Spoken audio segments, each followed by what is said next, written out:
पहलगांव का मामला अभी ठंडा नहीं हुआ है और रातों रात एयर स्ट्राइक पाकिस्तान की धरती पर भारत करवा देता है। लेकिन देखने वाली बात यह है कि भारत ने पाकिस्तानी सैन्य ठिकानों पर नहीं बल्कि उन आतंकवादियों के ठिकाने पर हमला किया जिन्होंने पहलगांव में अपना आतंकी खेल खेला। जी हां दोस्तों, और ये एयर स्ट्राइक कितना कारगर है, कितना जरूरी था, ये सारा कुछ जानने का हम प्रयास करेंगे। हमारे साथ आज मौजूद है फौजी परिवार के एक सदस्य जिनका पूरा परिवार देश की सेवा में समर्पित रहा है। हमारे साथ हैं अरुण सिंह सिसोदिया जी। सर, आपका स्वागत है। जय हिंद। जय हिंद, बहुत बहुत शुक्रिया। पहले इनका छोटा सा परिचय तो हम आपको दे चुके हैं। बता दें कि इनके पिताश्री सन 62, 65 और 71 ये तीनों युद्ध में उन्होंने अपनी अहम भूमिका निभाई है और अपनी मातृभूमि के लिए मरने मिटने को तैयार थे। और अरुण सिंह सिसोदिया जी ये भी पूर्व फौजी रहे हैं। फौज में इन्होंने भी अपने देश प्रेम के जज्बे को बरकरार रखते हुए देश के लिए अपना जीवन समर्पित किया है। अब बात करें तीसरी पीढ़ी मतलब इनके बेटे की, तो ये आज एयरफोर्स में अपनी सेवाएं दे रहे हैं और अपनी मातृभूमि को बचाने का प्रयास लगातार कर रहे हैं। और जो अभी एयर स्ट्राइक हुआ है वो एयरफोर्स ने ही किया था, जिसकी तारीफ पूरे विश्व में चल रही है। सिसोदिया जी, आपसे जानना चाहेंगे ये जो एयर स्ट्राइक है, आखिर क्या जरूरत पड़ी एयर स्ट्राइक की? देखिए, सारे जहां से अच्छा हिंदुस्तान हमारा, हम बुलबुले हैं इसके, ये गुलसिता हमारा। अगर जब गुलसिता की बात आती है तो हर नागरिक, हर सैनिक, हर देश का बच्चा बच्चा अपनी जान न्यौछावर करने को तैयार रहता है। आज जो वर्तमान परिस्थितियां हैं, आजादी के बाद से भी, उस समय आजादी के परवानों ने अपनी पूरी शहादत दी और देश को आजाद कराया। उन्होंने एक सपना देखा था एक आजाद हिंदुस्तान का, लेकिन 1947 में इसके दो टुकड़े हुए, इसका बंटवारा हुआ। उस दर्श को आज हमारे बहुत सारे परिवार झेलते भी हैं। जो वर्तमान में हिंदुस्तान में है उनके परिवार पाकिस्तान में है। लेकिन उस समय की इतनी अच्छी सोच थी कि चलिए खून खराबा बंद किया जाए और अपना अपना जीवन अपना अपना जीने के लिए धर्म आधारित राष्ट्र को निर्माण पाकिस्तान को कर दिया गया।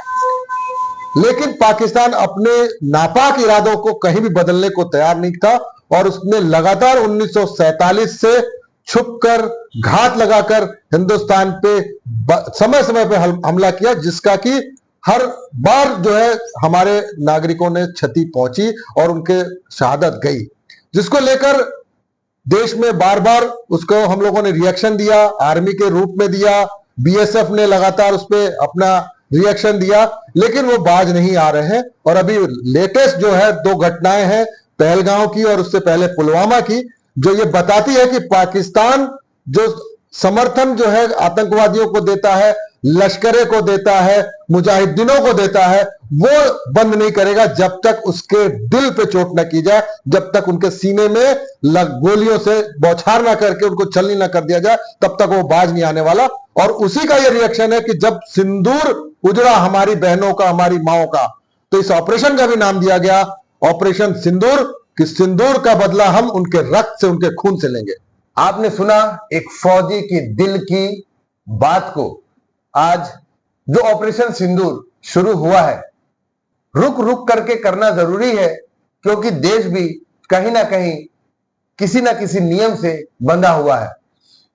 सर, पुलवामा की जो घटना हुई और उसके बाद जो पहलगांव की घटना हुई, इसमें कहीं भी पाकिस्तानी सैनिक सामने नहीं है।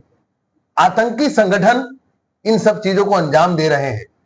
क्या मानना है आपका, क्यों है ऐसा? देखिए, अब जिस तरह से रात में जो सर्जिकल स्ट्राइक हुई और उनके 9 ठिकानों पे हमला हुआ और पाकिस्तान के आंतरिक हिस्सों में जिस तरीके से आतंकवादियों को संरक्षण देकर, उनके ठिकानों को बनाकर, उनको ट्रेनिंग कैंप चलाकर, उनको सारे असला, बारूद, साथ साथ राशन और घोड़े और हर तरह की व्यवस्था देकर उनको ट्रेनिंग दे रहा है, इसका मतलब यह है कि कहीं ना कहीं वो अपरोक्ष रूप से पाकिस्तान की सेना ये काम कर रही है। उसको सामने आने की आवश्यकता इसलिए नहीं है क्योंकि अंतर्राष्ट्रीय स्तर पे इसका सीधे सीधे विरोध होगा। अभी वो अपनी पीठ बचाने के लिए बोलते रहते हैं कि हम नहीं है, ये वहां के स्थानीय लोग हैं, जो जम्मू कश्मीर के विरोधी लोग हैं, वहां पे जो रिएक्शंस हो रहे हैं उनके कारण हो रहा है। लेकिन पाकिस्तान ने शुरू से आतंकवाद को पाला पोसा है और आज उनके लिए नासूर भी बन गया है, चाहे वो बलूचिस्तान की बात हो और चाहे अफगानिस्तान की बात हो। इन्होंने जहां भी इन्होंने जिस भी आतंकवादी संरक्षण को, तालिबान को वहां समर्थन दिया, उन्होंने वहां पे इस तरह का हालात पैदा कर दिया। अब बलूचिस्तान की बात करें तो वहां भी इस तरह के कि अगर ये लड़ाई लंबी चली तो आप मान के चलिए बलूचिस्तान पाकिस्तान के हाथ से चले जाएगा और साथ ही साथ पाकिस्तान ऑक्युपाइड कश्मीर जो वर्तमान में है वो भी हम हिंदुस्तान अपने कब्जे में लेने के लिए पूरी रणनीति से काम कर रहा होगा, ऐसा मेरा मानना है, ऐसा एक देशवासी का मानना है, ऐसा एक पूर्व सैनिक का मानना है। जब जब भारत पे अटैक हुआ, बहुत नुकसान किया इन लोगों ने। एक फौजी होने के नाते मैं आपसे पूछना चाहूंगा कि जब ये अटैक होते हैं, हमारे देश का नुकसान होता है और जब देश की तरफ से ये ऐलान होता है, आपको आदेश मिलता है कि टूट पड़ो दुश्मन पर, क्या फीलिंग आती है उस समय? देखिए उस समय तो खून खौल उठता है और लोगों के जो भाव होते हैं, जो सैनिकों के भाव होते हैं, ना वो अपने घर की शादियां देखता है, ना अपने परिवार की पीड़ा देखता है, ना पत्नी की बीमारी देखता है, ना मां का चिंता करता है, ना पिता का, वो सीधे हथियार उठाता है और अपने कमांडर के आदेश का इंतजार करता है कि कब मिले आदेश और मैं आगे बढ़कर पाकिस्तान हो या किसी भी अन्य मुल्क के द्वारा हमारे ऊपर अतिक्रमण या हमला किया गया हो उसका मुंह तोड़ जवाब दे। अभी जो जिस तरीके से पाकिस्तान के ऊपर हमला हुआ है, मैं हमारे तीनों सैन्य बलों को सलाम करता हूं। उन्होंने जितनी अच्छी रणनीति के साथ इस पर हमला किया और 25 मिनट में सैकड़ों आतंकवादियों को मार गिराया, साथ ही साथ उनके जो बेस थे उसको भी तहस नहस कर दिया, उसको भी तोड़ दिया। अब लेकिन ये रुकना नहीं चाहिए। इस स्ट्राइक का मतलब यह है कि अभी आगाज है, अभी अंजाम बाकी है और हमारे सैनिक और हमारी जो सेनाएं हैं जड़ से खत्म करने के लिए इसके ऊपर पूरी तरीके से काम कर रही है, ऐसा मेरा सोचना और मेरी उम्मीद है कि इसके ऊपर भारत सरकार के साथ साथ तीनों सेना पूरी ताकत के साथ करे ताकि ये आतंकवाद जड़ से खत्म हो।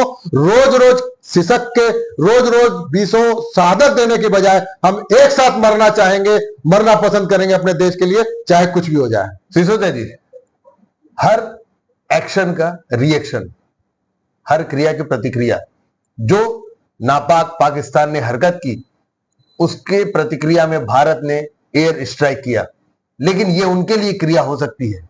क्या लगता है, क्या फिर उनके तरफ से कोई रिएक्शन आएगा और आएगा तो कैसा आएगा?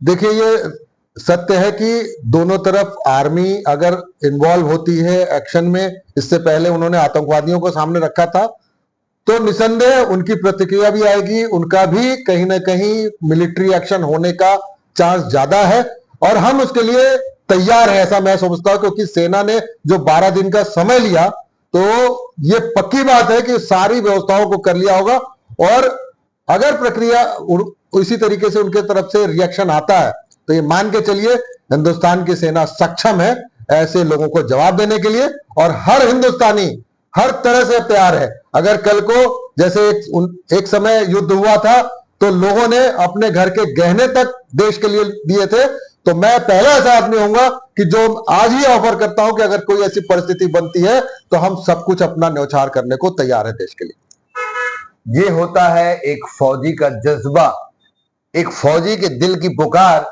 कि वो रिटायर होने के बाद भी अपनी भारत भूमि के लिए मर मिटने को तैयार है।